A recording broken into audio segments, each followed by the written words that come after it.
Thank you, Madam President.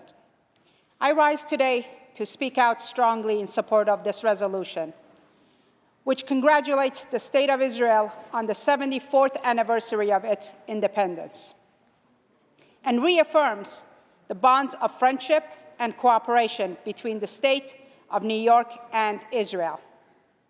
Strong support for Israel is an issue that is deeply personal to me.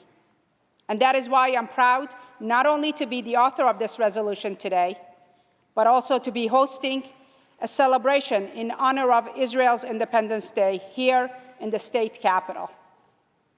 As many of you know, I came to this country as a refugee when I was 13 years old. My parents weren't able to come with me. And by the time they were able to flee Iran, nations around the world had turned their backs on Jewish refugees like us.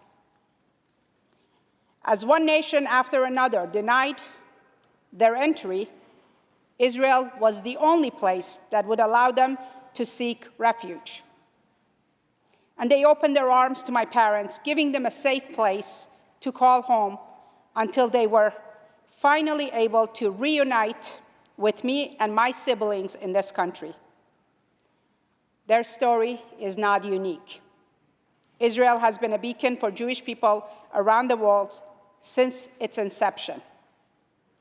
And as Israel faces new challenges, and as anti-Semitism and global instability once again threatens the safety of Jewish people worldwide, it has never been more important for us all to stand up and speak out in the strongest of terms in support of Israel.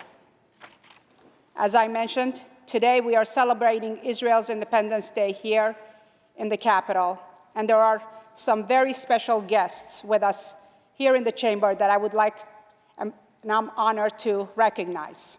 We have with us Ambassador Asaf Zamir, the Consul General of Israel in New York, Rabbi Mishkin, who led our wonderful invocation today, members of the Consul General's team, representatives from AJC Global, AJC New York, AJC Long Island, and AJC Westchester.